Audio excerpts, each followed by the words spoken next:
Hello students, तो यहाँ पर हम लोग देखने के लिए जा रहे हैं क्लास 10th एनसीईआरटी का मैथ है एक्सरसाइज 1.1 हम देखेंगे आज। और देखो सारे क्वेश्चन इजी है, बहुत ज़्यादा मुश्किल यहाँ पे नहीं होने वाली है। सब हमने पीछे की क्लास में जो जितनी सारी बातें हैं वो पढ़ के आए हैं, तो यहाँ पर समस्या नहीं होने वाली है। तो पहला क्वेश्चन इसमें क्या करना है, निम्नलिखित संख्याओं को अभाज्य गुणनखंड के रूप में व्यक्त कीजिए। तो अभाज्य गुणनखंड के रूप में हमने लिखना इंट्रोडक्शन वाले वीडियो में भी बताया हुआ है और अभी भी हम समझ लेंगे। तो पहला प्रश्न है हमारा 140,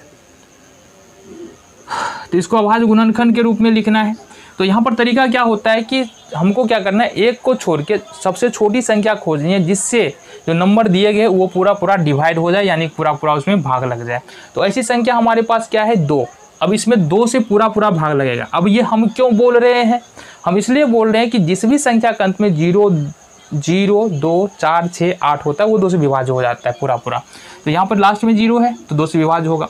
2 से भाग देंगे तो ये कितना होगा, 2 सत्ते 14, 70 आ जाएगा। फिर देखो यहाँ से लास्ट में 0 है, मतलब 2 से फिर भाग लगेगा, देन ये आ जाएगा 35। अब 35 में किससे भाग लगा दीजिए, अगर 3 से भाग लगाते हैं तो पूरा विभाज्य नहीं होगा, इसमें 5 से भाग लगा देते हैं। अब हमको कैसे पता चला कि इसमें 5 से भाग लगेगा, 3 से नहीं लगेगा, क्योंकि देखो संख्याओं के अंकों का योग यदि 3 से विभाज्य होता है, जैसे कि 3 + 5 अगर ये कितना हो रहा है, 8 हो रहा है, ये 3 से अगर भाग देंगे तो पूरा नहीं लगेगा इसमें, तो ये 3 से विभाज्य नहीं होगा, तो 3 से हमको नहीं लगाना है। देन अगर यहाँ पर 35 है तो देखो लास्ट में किसी भी संख्या के अंत में 0 या 5 होता है तो वो 5 से विभाज्य होता है। इसका मतलब 5 है तो 5 से तो भाग लगना है, ये 5 लेंगे, 5 सत्ते 35। अब क्या करना है, इसको लिख देना है, ऊपर से शुरू करेंगे 2, फिर उसके नीचे में है 2, फिर उसके नीचे में है 5, फिर उसके नीचे में 7। तो ये हमारे पास आएगा 2 × 2 है, इसको लिख सकते हैं 2 पर पावर 2, 5 × 7। यही हमारा अभाज्य गुणनखंड हो गया किसका, 140 का। दूसरा प्रश्न देखेंगे, यहाँ पर है 156, ये भी आसान है 156। अब बता दो तुम इसमें कितना से सबसे पहले लगा सकते हैं भाग। तो यहाँ भी 2 से लगाएंगे, क्योंकि जैसा कि हमने बताया किसी भी संख्या के अंत में यदि 0, 2, 4, 6, 8 होता है तो वो 2 से विभाज्य होता है। यहाँ पर लास्ट में 6 है, मतलब 2 से भाग लगेगा। तो भागफल कितना आएगा, 2 सत्ते 14, 1 बच जाएगा, 6 आ रहा है, 2 अट्ठे 16, फिर देखो 8 आ रहा है, मतलब 2 से फिर लगेगा, 2 तिया 6, 2 9 18। फिर कितना से लगा सकते हैं जी, अब 3 से चेक कर ले, 3 से लगेगा कि नहीं। तो 9, 3 है और 9 है, दोनों को जोड़ेंगे तो 9 3 कितना हो रहा है, 12। 12 में देख रहे हैं 3 से भाग देंगे तो ये पूरा विभाज्य हो जा रहा है। इसका मतलब 3 में इसमें 3 से भाग लग जाएगा। 3 एकम 3 और 3 तिया 9। अब 13 में किसी भी संख्या से भाग नहीं लगने वाला, 1 और 13 को छोड़ के। तो आ जाओ जी, अब इसको किस प्रकार से लिख सकते हैं, इसको लिख सकते हैं 2 × 2 × 3 × 13, और इसको लिख सकते हैं 2 × 2 को क्या लिख सकते हैं, 2 पर पावर 2 और 3 और गुने में 13। ये हो गया तुम्हारा 156 का अभाज्य गुणनखंड, 2 पर पावर 2 × 3 × 13। तीसरे प्रश्न को देखें। तीसरा प्रश्न है तुम्हारे पास 3825। अब सबसे पहले तो चेक कर लो कि क्या 3 से इसमें भाग लग रहा है। 5 2 7, 8 7 15, 15 3 18। देखो फिर से देखना, 5 2 7, 8 7 15 3 18, मतलब ये 18 आ रहा है जोड़ करके, और 18 में 3 से पता है हमको भाग लग जाएगा, इसलिए 3 से लगा लेते हैं। तो 3 एकम 3 हो जाएगा, 3 दूनी 6 होगा, 2 बच जाएगा, 3 सत्ते 21 और 3 पच्चे 15। 1275 तिया हो जाएगा कितना, 3825। अब क्या इसमें 3 से लगेगा, 7 5 12 2 14, 1 15। अभी भी 3 से लग रहा है, मतलब 3 से लगा लेंगे। 3 चौका 12, 3 दूनी 6, 3 पच्चे 15, 5 2 7, 4 11। अब इस 425 में 3 से भाग नहीं लगेगा, क्यों, क्योंकि देखो यहाँ पर 4 + 2 + 5 करते हैं, ये 11 आता है जिसमें 3 से भाग नहीं लगता है। तो अब किससे लगेगा, लास्ट में है 5, और जिसके लास्ट में 0 या 5 होता है वो 5 से विभाज्य होता है, कि यहाँ पर हम 5 से भाग लगा लेंगे। ठीक है जी, 5 से भाग लगाएंगे तो कितना होगा, 5 अट्ठे 40 और दिन होगा 5 अट्ठे 40, 5 25। अब लास्ट में फिर 5 आ रहे हैं, मतलब 5 से फिर भाग लगेगा, ये होगा 17 25 85। अगर इसका हम गुणनखंड लिखे तो क्या आएगा, ये आ जाएगा 3 × 3 × 5 × 5 × 17। इसको हम लिख सकते हैं 3 पर पावर 2, 3 × 3 है तो इसको लिख सकते हैं 5 पर पावर 2, 5 × 5 है तो, और ये हो जाएगा हमारा 17। ये अभाज्य गुणनखंड हो गया हमारा किसका, 3825 का। तो चौथे नंबर का प्रश्न हमारे पास गलत उतर गया था, देखना जरा। 5005 है, 5005 है। इसमें सबसे पहले किससे लगेगा, देख लो, 3 से तो लगेगा नहीं क्योंकि 5 5 10 हो रहा है। तो यहाँ पर सबसे पहले लगाएंगे 5 से, 5 एकम 5, 0 0 और 5 एकम 5, ये हो जाएगा 1001। ठीक है जी। देन हमको कितना से लगाना है यहाँ पर हम लगा सकते हैं, अब एक ही नंबर है जो जिससे लगेगा, वो है हमारा 7। तो ये होगा 7 एकम 7, 3 0, 7 चौका 28 और 7 तिया 21। ठीक है। सिंपली तुमको नहीं समझ में आ रहा है तो 1001 में भाग देंगे 7 से तो 143 आएगा। अब कितना से लगा दें, अब लगा सकते हैं 11 से। तो 11 एकम 11, 3 3 बच जाएगा, 11 तिया 33, तो ये हो जाएगा हमारे पास 13। ठीक है जी। इसका अगर हम गुणनखंड लिखे तो किस प्रकार लिख सकते हैं, 5 × 7 × 11 × 13। देखो यहाँ पर क्या नहीं, समझना ज़्यादा मुश्किल है नहीं, समझना ज़्यादा मुश्किल है नहीं। थोड़ा सा तुमको विभाज्यता का नियम आना चाहिए और साथ ही साथ थोड़ा सा अगर दिक्कत हो रहा है तो थोड़ा सा क्वेश्चन पकड़ो, 15 20 50 क्वेश्चन पकड़ो, उसका प्रैक्टिस कर लो, एकदम टेंशन यहाँ पर ख़त्म हो जाता है। नेक्स्ट और लास्ट क्वेश्चन है 5वें नंबर का, देख लेते हैं। ये हमारे पास 7429। चलो जी, तो 7429 इसमें अगर तुम खोजने के लिए जाओगे तो बड़ा मुश्किल होगा क्योंकि एक ही बार इसमें लग रहा है 17 से। अब 17 से यहाँ पर एक ही संख्या है 17, उसी से लगने वाला है भाग। ठीक है। और ये हो जाएगा हमारे पास 437। देन अब हमारे पास लग जाएगा कितना से, 19 से। 19 से लगाएंगे तो ये हो जाएगा 23। इसका अगर फैक्टर देखेंगे तो 17 × 19 × 23। तो ये तुम्हारा इस तरह से जो भी प्रश्न था प्रश्न संख्या 1 में, एक्सरसाइज 1.1 में, वो हमारा यहाँ पर ख़त्म होता है क्लास 10th के मैथ में। देखते हैं दूसरे नंबर के प्रश्न को। तो यहाँ पर हम लोग देखेंगे क्लास 10th एनसीईआरटी का मैथ एक्सरसाइज 1.1 का प्रश्न संख्या यहाँ पर 2 हम लोग देखने वाले हैं। प्रश्न क्या कह रहा है, हमारा पूर्णांकों के निम्नलिखित युग्मों के लिए HCF LCM ज्ञात करना है। देन इसकी जांच करना है कि 2 संख्याओं का गुणनफल बराबर HCF × LCM। इसके बारे में देखो इंट्रोडक्शन वाली वीडियो हमने बात किया था, और ये क्या होता है, कैसे करना है, अभी भी समझ में आ जाएगा क्योंकि एक्सरसाइज 1.1 तो बिल्कुल ही ईजी है, कोई समस्या तुमको होनी नहीं चाहिए। सबसे पहले तो तुमको क्या करना है ना, इसका हमको HCF और LCM निकालना है। HCF और LCM कैसे निकाल सकते हैं, आओ इसके लिए सबसे पहले क्या करना पड़ेगा अपन को, जो भी नंबर्स हमारे पास दिए हैं, जैसे पहला नंबर प्रश्न है ये है 26 और 91। तो सबसे पहला काम जो करना है 26 और 91 का क्या करना है, हमको LCM और HCF निकालना है, या HCF और LCM निकालना है। इसके लिए सबसे पहले 26 का फैक्टर करो तो 13 दूनी 26 हो गया, इससे ज़्यादा फैक्टर होगा नहीं इसका, ये हो जाएगा तुम्हारा 2 × 13। फिर 91 का फैक्टर करो तो ये हो जाएगा तुमको 7 से देंगे तो 13 7 91, ये भी हो गया हमारा, ये हो गया हमारा 7 × 13। ये दोनों का फैक्टर हमने निकाल दिया, 26 का भी और 91 का भी। आगे करना क्या है, ये कुछ नहीं करना है, लिखेंगे HCF ऑफ 26 एंड 91। इसमें तो कॉमन फैक्टर लेते हैं, जो दोनों में कॉमन आ रहा है वही लिख देंगे, और जितना बार कॉमन आ रहा है उतना बार लिखेंगे। तो यहाँ पर 13 एक बार आ रहा है, यहाँ भी 13 एक बार आ रहा है, तो 13 यहाँ पर लिख देंगे। तो 13 हो गया हमारा HCF इसका 26 और 91 का। अब हमको निकालना है LCM ऑफ 26 91। अब ये क्या होगा, अब इसमें जितना भी नंबर दोनों फैक्टर में आ रहा है वो सारे नंबर्स आते हैं, जो दोनों ही गुणनखंड में, देखो 26 के गुणनखंड में भी और 91 के गुणनखंड में भी जितना भी फैक्टर आ रहा है सारे नंबर्स को लेना है, लेकिन हाईएस्ट पावर को लेना है। कि कौन सा लेना है, हाईएस्ट पावर। तो इस दोनों में देखेंगे 2 का हाईएस्ट पावर 2 है, 7 का हाईएस्ट पावर 7 है और 13 का हाईएस्ट पावर 13 है। ठीक है, दोनों में। तो इस प्रकार से हम इसको गुना करते हैं, 7 दूनी 14 और 14 को 13 से गुना करते हैं तो ये हो जाएगा हमारा कितना, 182। ये कितना हो जाएगा हमारा 182।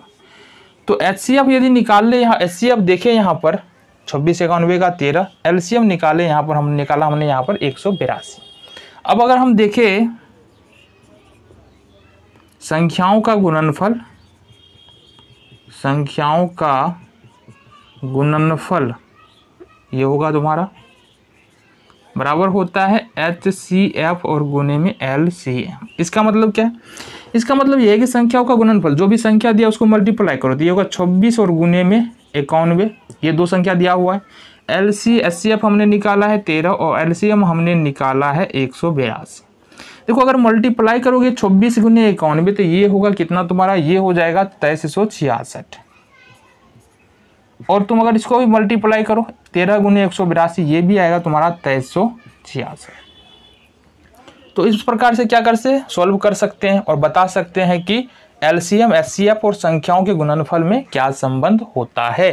तो ये पहला क्वेश्चन था तुम्हारा। दूसरे नंबर का प्रश्न देखो यहाँ से, दूसरे नंबर का प्रश्न है 510 और ये है तुम्हारा 91। तो सबसे पहले तो फैक्टर करना है, आओ फैक्टर करते हैं। किसका फैक्टर करेंगे, सबसे पहले 510 का गुणनखंड करेंगे, 2 से लगाएंगे 255 हो जाएगा, 5 5 10 2 12, अब 3 से लगाएंगे 3 8 24, 3 5 15, फिर 5 से लगाएंगे 17 5 85, ये हो गया तुम्हारा। देन फैक्टर करना है 91 का, 91 है क्या, 92 है ना, 92 है। और 92 का देखो फैक्टर करके क्या आता है, 2 से लगाएंगे तो कितना आएगा, 2 चौका 8, 1 2 और 2 छाके 12 46, फिर 2 से लगा लो, 2 दूना 4, 2 तिया 6। तो ये तो यहीं पर ख़त्म हो जाता है, 2 गुने 2 गुने 23, ये आता है हमारा 2 गुने 3 गुने 5 गुने 17। देखो यहाँ से अब अगर हम लिखे यहाँ से HCF सबसे पहले निकालेंगे, HCF ऑफ 510 एंड 92, देन हमको कॉमन फैक्टर चाहिए।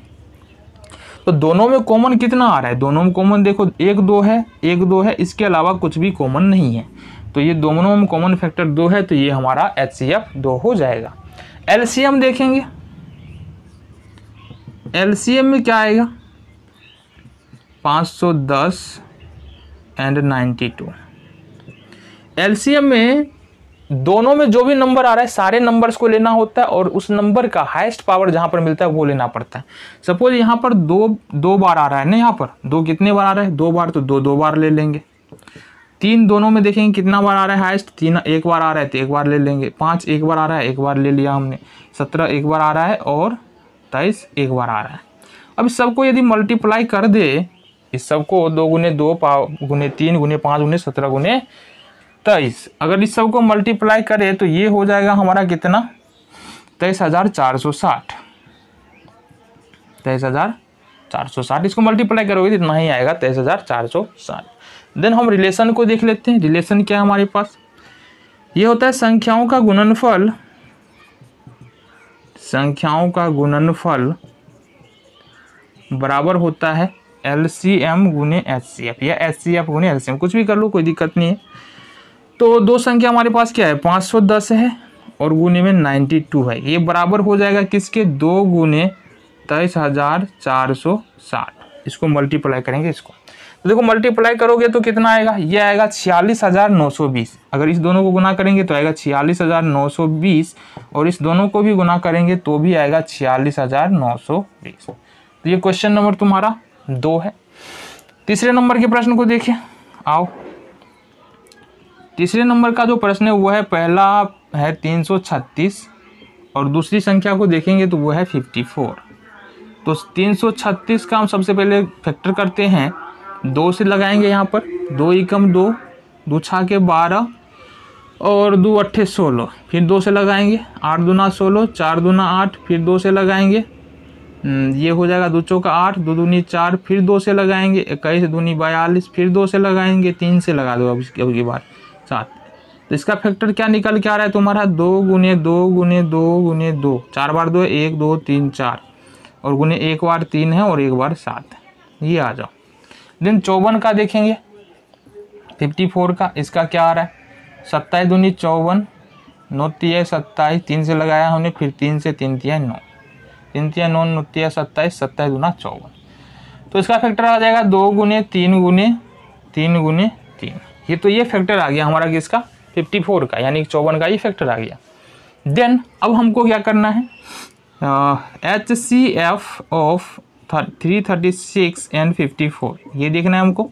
ये तो कॉमन फैक्टर आएगा, देख लो कॉमन क्या आ रहा है, 3 कॉमन है और फिर 2 कॉमन है, इसके अलावा कुछ भी कॉमन नहीं है। तो ये हो जाएगा 2 गुने 3, ये 6 हो जाएगा। LCM ऑफ 336 और 54, इसमें देखेंगे कॉमन क्या आ रहा है, इसमें देखेंगे कॉमन क्या आ रहा है, तो गौर कॉमन तो इसमें लेना नहीं है, सारे नंबर्स का हाईएस्ट पावर उठाना है, चाहे दोनों में हो ना हो, एक में भी है तो उसका हाईएस्ट पावर उठाना है। तो यहाँ पर देखो 2 सबसे ज़्यादा बार यहाँ पर आ रहा है, 2 पर पावर 4। फिर इसमें देखेंगे 3 पर पावर 3 सबसे ज़्यादा बार आ रहा है, 3 पर पावर 3 गुने गुने गुने यहाँ पर 7 आ रहा है, तो 7 को भी तो पकड़ना पड़ेगा ना, तो ये हमने 7 पकड़ा।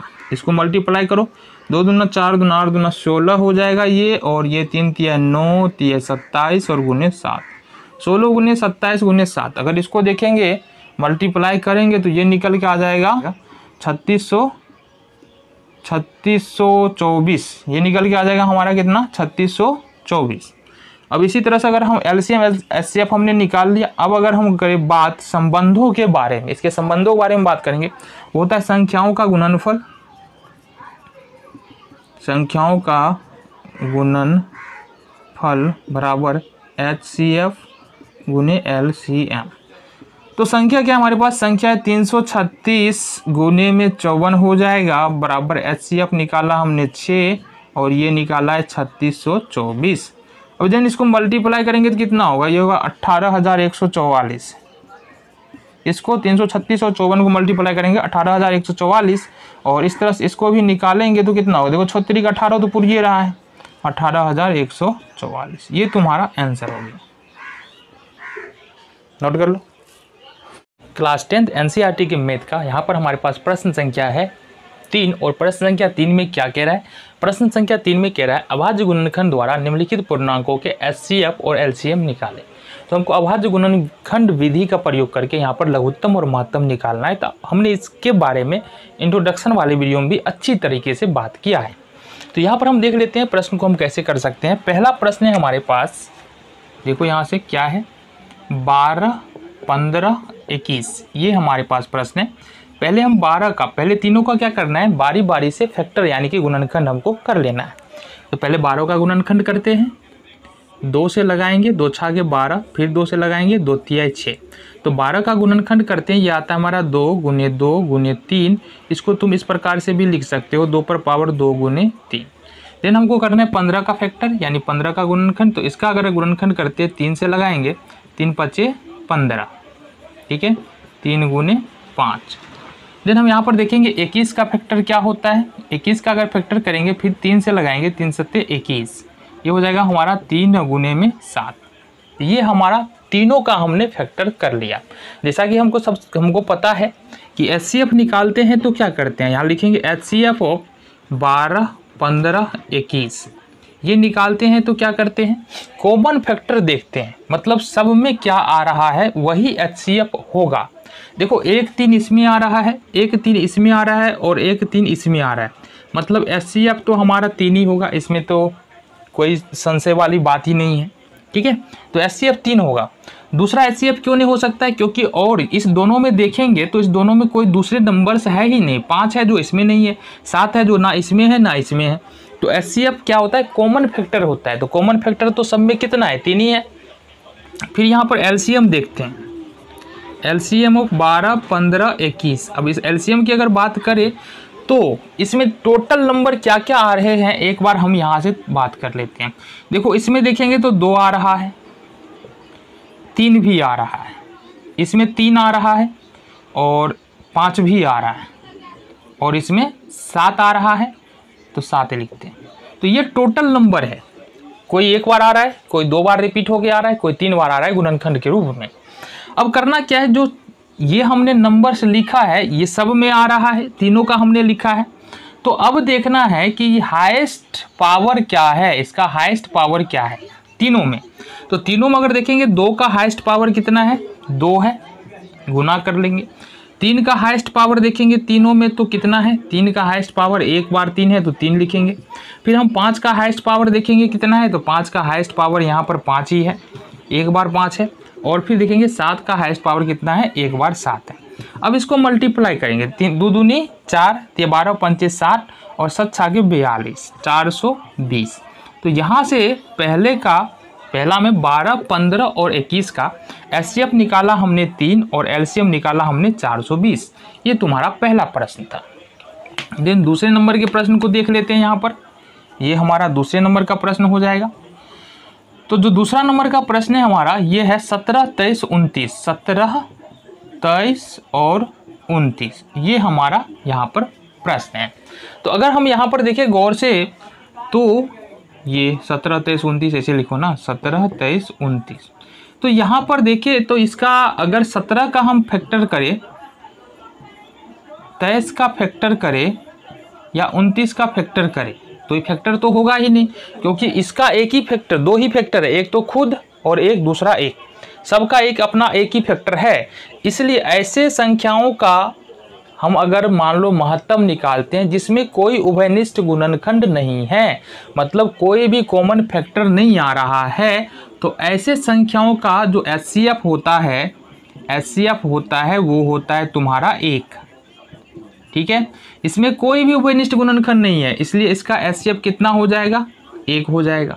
क्योंकि देखो एक तो सब में है ना, एक तो सब में है, 1 से करेंगे 17 आ जाएगा, 1 से करेंगे 23 आ जाएगा और 1 से करेंगे तो 29 आ जाएगा। तो एक तो सब में है, तो उभयनिष्ठ फैक्टर क्या निकल के आ रहा है हमारा 1, तो एचसीएफ आ गया हमारा 1। एलसीएम की बात करेंगे, ऐसे नंबर्स का जो एलसीएम होता है वो होता है इसका मल्टीप्लिकेशन, यानी कि इस तीनों का अगर हम एलसीएम निकाल रहे हैं तो यहाँ पर क्या कर देंगे, 17 गुने 23 गुने 29 ये हम यहाँ पर कर देंगे। और जब यहाँ से हम इसका मल्टीप्लिकेशन करेंगे तो आ जाएगा 11,339, ये अपना आंसर हो जाएगा। जब हम देखेंगे तीसरे नंबर के प्रश्न को, तीसरा नंबर का प्रश्न फिर से हमारे पास यहाँ देखो 8 है। 8 का अगर हम फैक्टर करें तो ये होगा 2 चौका 8, फिर 2 देंगे 2 दूनी 4, मतलब 8 का फैक्टर करेंगे 2 गुने 2 गुने 2, 2 पर पावर 3। देन दूसरे का देखते हैं, 9 का फैक्टर करेंगे तो ये आता है 3 गुने 3, ये हो गया हमारा 3 पर पावर 2। इसी तरह से अगर मान लो हम फैक्टर कर ले किसका, 25 का, 25 का, तो 25 का फैक्टर करेंगे तो ये आ जाएगा 5 गुने 5, मतलब 5 पर पावर 2।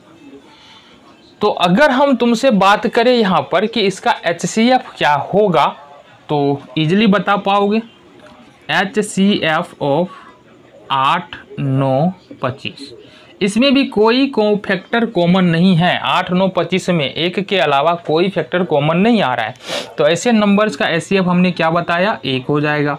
देन अगर हम एलसीएम की बात करें 8, 9, 25 का, तो ये कितना हो जाएगा, यहाँ कोई फैक्टर कॉमन नहीं है, तो ऐसे संख्याओं का एचसीएफ भी क्या होता है, हमारा सारे का मल्टीप्लिकेशन यानी कि गुणनफल।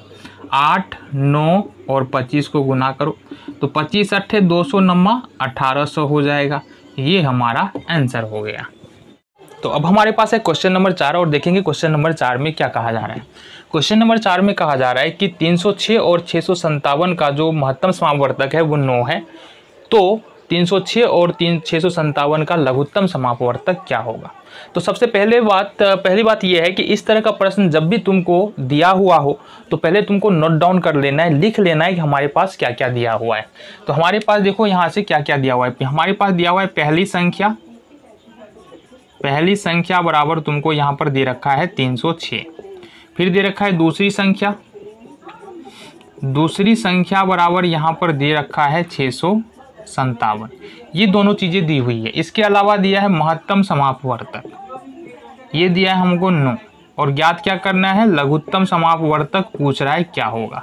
तो देखो एक रिलेशन के बारे में हम बात कर ले, जो कि हमने इंट्रोडक्शन वाली वीडियो में भी बात किया था उसके बारे में, कि अगर इस तरह से अगर प्रश्न हमारे पास आए तो इस रिलेशन का तुम प्रयोग करना कि पहली संख्या गुने दूसरी संख्या बराबर एचसीएफ और इंटू एलसीएम, ये वाला रिलेशन का प्रयोग करके हम इस तरह के जितने भी प्रश्न होंगे वो हम प्रयोग में ला सकते हैं इसको और सॉल्व कर सकते हैं। तो हमारे पास देखो जो जो दिया है उसका वैल्यू इसमें पुट कर देना है। जो पहली संख्या हमको पता है 306 है, तो 306 हमने लिखा। दूसरी संख्या पता है हमको कितना 657 है, तो 657 हमने लिखा। एचसीएफ कितना है 9 है, तो 9 लिखा, और एलसीएम हमको नहीं पता है। अब हमको क्या ज्ञात करना है, एलसीएम। तो 9 को अगर दूसरी तरफ लाएंगे तो पता है हमको ये यहाँ पर गुना में है, दूसरी तरफ लाने के बाद ये भाग में हो जाएगा। तो एलसीएम बराबर क्या लिख सकते हैं, 306 गुने 657 और बट्टे में 9। इसको काट लेते हैं, 9 तिया 27 और 9 चौका 36। तो हमारे पास क्या आ रहा है, हमारे पास आ रहा है 3400 गुने 657। इसको अगर हम मल्टीप्लाई कर ले तो ये हो जाएगा हमारा 22,338। ये तुम्हारा आंसर निकल के आ गया। ये 22,338 क्या निकला, ये 22,338 एलसीएम निकला किसका, 306 और 657 का। तो यहाँ पर हमारे पास प्रश्न संख्या 5 है और प्रश्न संख्या 5 क्या कह रहा है, अब हम बात करते हैं। प्रश्न संख्या 5 कह रहा है, जांच कीजिए कि किसी प्राकृतिक संख्या n के लिए 6 टू दी पावर n शून्य पर समाप्त हो सकती है या नहीं हो सकती है।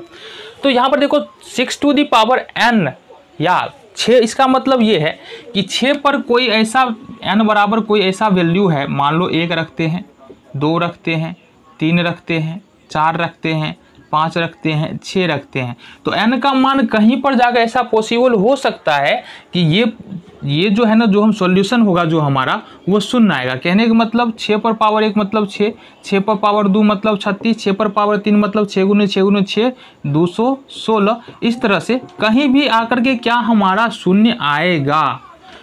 तो सीधा से जवाब है तो शून्य तो आएगा नहीं। क्यों नहीं आएगा, क्योंकि शून्य तभी आएगा जब इसके यानी कि 6 जो है ना, ये 6 जो है इसके या 6 टू दी पावर n जो है हमारा, इसके फैक्टर में हमको यदि 2 और 5 मिलता है तभी जाकर इसका पावर 6n का पावर शून्य होगा। ठीक है, सपोज जैसे कि मान लो हम इसमें जो हमारा 6 है, 6 का देखो यहाँ से 6 का फैक्टर करेंगे तो ये होगा 2 गुने 3 6 होता है। इसमें अगर अपन 5 मिला देते हैं तो 2 तिया 6 पंचे 30, ये लास्ट में शून्य आ जाता है। तो कहने का मतलब ये है कि इसके यानी जो हमारा दिया हुआ है 6 टू दी पावर n, इसमें अगर 5 का गुणनखंड आ जाए, 2 और 5 दोनों आ जाए तो ये शून्य पर समाप्त हो सकता है। तो हम यहाँ पर चेक करेंगे क्या 6n के गुणनखंड में 2 और 5 दोनों आ रहा है तो शून्य पर समाप्त हो जाएगा, नहीं आ रहा है तो नहीं होगा। ठीक है, यहाँ पर हल देखेंगे तो यहाँ पर देखो 6 टू दी पावर n शून्य पर तभी समाप्त होगा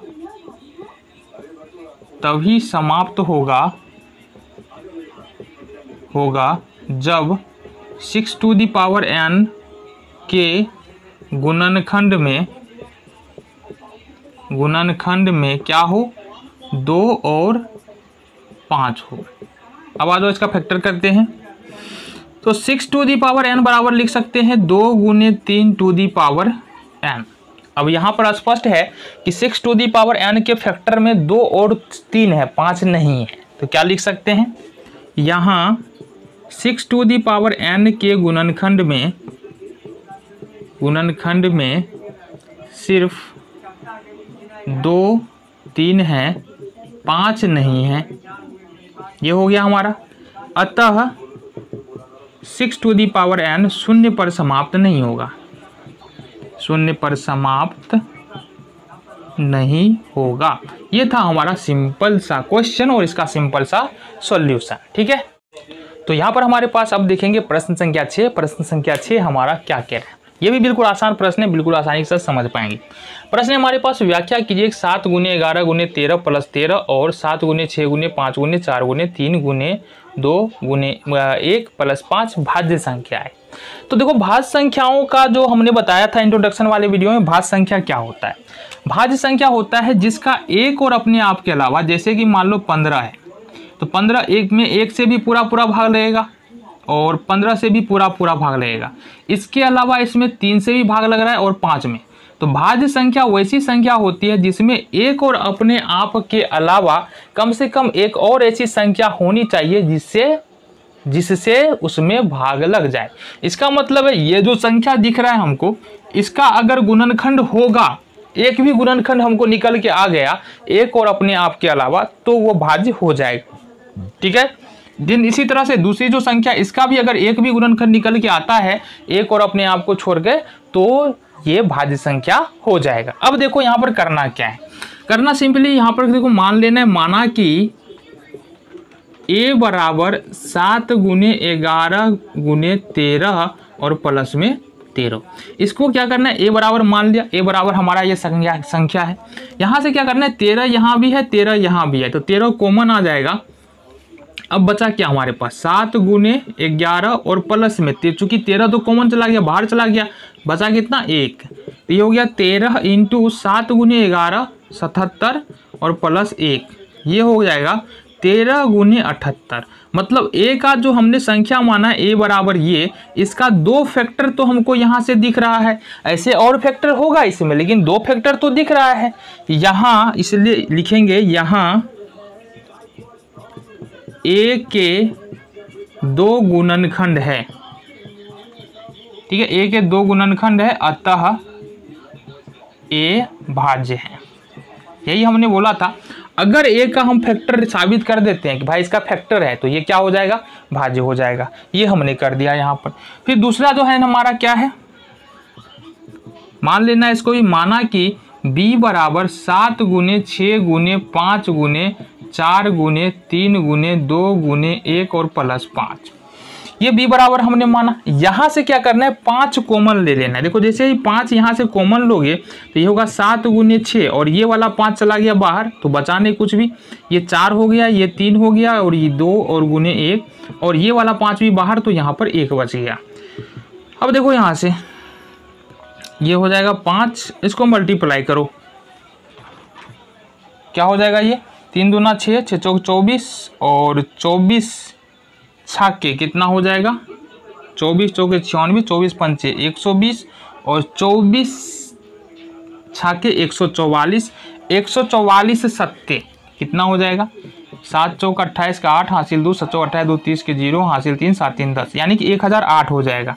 ये 1008 और प्लस में देखो ये 1 है, तो इसको लिख सकते हैं 5 गुने 1009। अब जो हमने b माना है, b इस पूरे नंबर्स को हमने b माना है और b का भी स्पष्ट दिख रहा है कि कम से कम 2 गुणनखंड तो है, हो सकता है इसका और गुणनखंड हो, लेकिन यहाँ पर तो 2 गुणनखंड दिख रहा है। तो यहाँ पर क्या लिख सकते हैं, यहाँ b के 2 गुणनखंड स्पष्ट दिख रहे हैं, स्पष्ट दिख रहे हैं, अतः b क्या है, अतः b भाज्य है। ठीक है, ये हो गया तुम्हारा सिंपल सा क्वेश्चन का सिंपल सा सॉल्यूशन, क्वेश्चन नंबर 6। देखते हैं क्वेश्चन नंबर 7। तो यहाँ पर हमारे पास अब है प्रश्न नंबर 7, यानी प्रश्न संख्या 7 है। प्रश्न संख्या 7 में क्या कहा जा रहा है, प्रश्न संख्या 7 में कहा जा रहा है कि एक वृत्ताकार मैदान है, जिसके चारों ओर वृत्ताकार पथ है, मतलब वृत्ताकार रास्ता है। रवि इस मैदान का एक चक्कर पूरा करने में 12 मिनट लगाता है और सोनिया इस मैदान को एक चक्कर पूरा लगाने में 18 मिनट लगाता है। अगर दोनों एक ही स्थान से चलना शुरू करें, मान लो यहाँ से चलना शुरू करती है सोनिया और रवि भी यहीं चलना शुरू करता है, तो कितने समय बाद दोनों फिर से किसी एक जगह पे मिल जाएगा। ठीक है, तो इस प्रश्न हमारा क्या है, यहाँ पर देखो रवि क्या करता है, यहाँ पर देखेंगे हल में, सोनिया एक चक्कर लगाने में कितना समय लगाती है, 18 मिनट। ठीक है, लेती है। फिर रवि की बात करें, रवि एक चक्कर लगाने में कितना समय लेता है 12 मिनट लेता है। ठीक है, तो सोनिया एक चक्कर लगाने में 18 मिनट लेती है, रवि एक चक्कर लगाने में 12 मिनट लेता है। ठीक है, प्रारंभिक स्थान से चलने पर, प्रारंभिक स्थान से यहाँ पर लिखेंगे दोनों एक ही प्रारंभिक स्थान से चलने पर मिलेगा। अब कितने मिनट बाद मिलेगा ये हमको बता देगा ये 18 और 12 का एलसीएम। क्या बताएगा, 18 और 12 का एलसीएम। तो 18 और 12 का एलसीएम निकालते हैं। 18 ले लेंगे, 2 9 18, 3 3 9, ये हो गया हमारा फैक्टर 2 गुने 3 गुने 3। 12 का देखते हैं, 2 6 के 12, 2 3 6, ये हो गया 2 गुने 2 गुने 3। तो अगर हम एलसीएम देखें 18 12 का तो क्या होगा ना, जैसे सबसे ज़्यादा बार 2 किस में आया है, तो इसमें आया है, तो ये होगा 2 पर पावर 2, और सबसे ज़्यादा बार 3 इसमें आया है, तो ये होगा 3 पर पावर 2। होगा 2 दूनी 4 और 3 तिया 9, 36 मिनट हमारा आंसर हो जाएगा। तो यहाँ पर देखेंगे रवि और सोनिया फिर से एक दूसरे से 36 मिनट बाद मिलेगा। ये हमारा क्वेश्चन नंबर 7 है। ये एक्सरसाइज यहीं पे खत्म होता है। मिलेंगे अगले वीडियो।